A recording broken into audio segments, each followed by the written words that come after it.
Hay historias de fuego, de truenos y de una supervivencia cultural que es, de verdad, increíble. Hoy vamos a meternos de lleno en el mundo de Shango y en ese fenómeno llamado sincretismo. Cabio, Sile, Shango. Esto, esto es más que un saludo. Es una reverencia a un rey. Es una frase que vibra, que tiene poder y que nos va a abrir la puerta a una historia de truenos, de realeza y sobre todo de supervivencia. ¿Y quién es el rey africano que se esconde detrás de la imagen de una santa católica?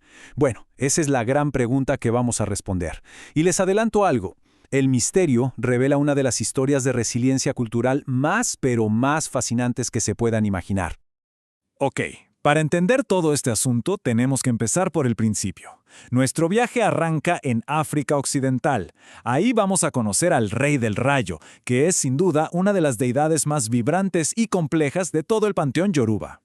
Y ojo, Shango no es solo un mito, es mucho más. Es una amalgama, una mezcla increíble de varias cosas. Fue un rey, una persona real de carne y hueso. Luego se convirtió en un dios, un orisha venerado. Y finalmente terminó siendo un símbolo de adaptación cultural que, bueno, desafió el tiempo y la opresión de una manera asombrosa.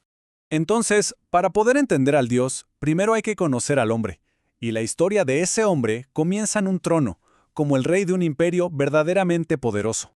La vida de Shango fue épica. Es como una línea de tiempo que va de la realeza a la tragedia y de ahí a la divinidad. Fíjense, fue un rey histórico, el cuarto a la fin de Oyo. Su reinado, según cuentan, fue legendario, marcado por un poder inmenso, un dominio de la magia del fuego y el rayo. Pero, aquí viene el pero, su temperamento, dicen, era muy volátil. Y eso al final se convirtió en su perdición. Lo llevó a una catástrofe donde, por culpa de sus propios poderes, lo perdió absolutamente todo. Y aquí la cosa se pone oscura. Su final fue trágico.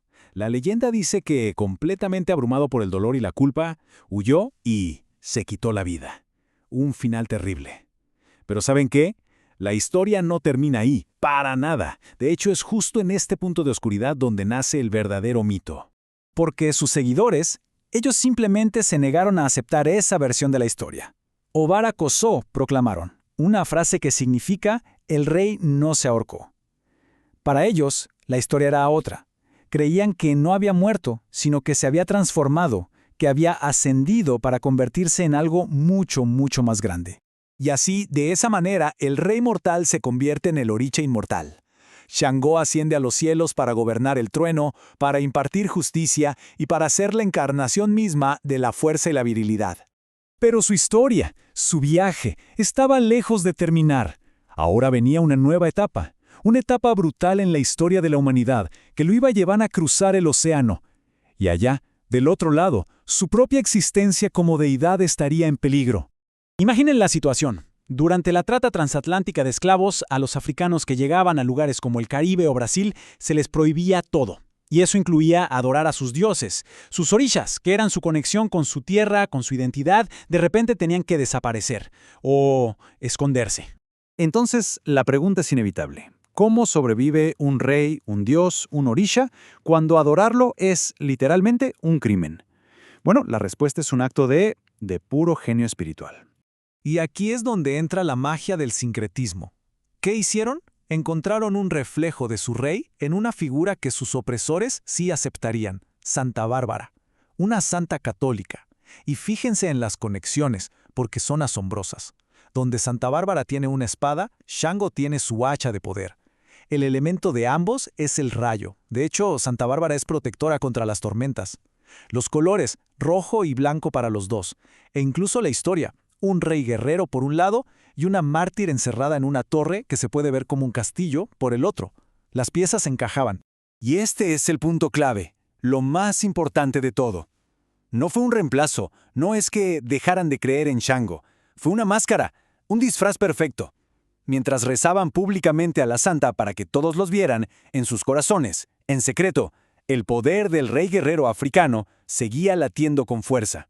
Fue de verdad un brillante mecanismo de supervivencia. Y esa supervivencia, créanme, no fue para nada silenciosa. La energía de Shango sigue vibrando y muy fuerte hoy en día. ¿Cómo?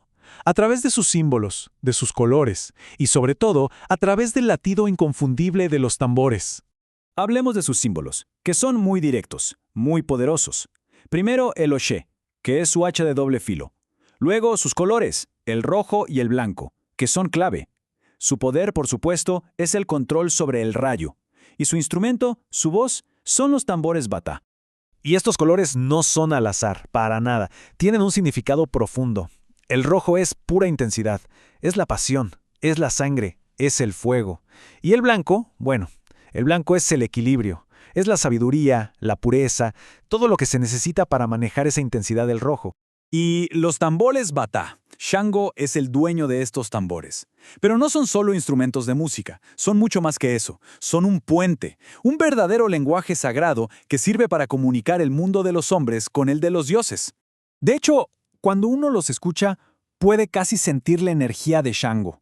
Los ritmos son fuertes, son sincopados, explosivos. Es como si estuvieran imitando el retumbar del trueno, el sonido de la tormenta que anuncia que el rey está llegando. Bueno, ya vimos su historia, su supervivencia, sus símbolos, pero ¿qué representa Shango hoy en día? ¿Cuál es el legado de este rey de fuego? Su legado espiritual es inmenso. Para empezar, es la justicia que viene del cielo, la que cae como un rayo.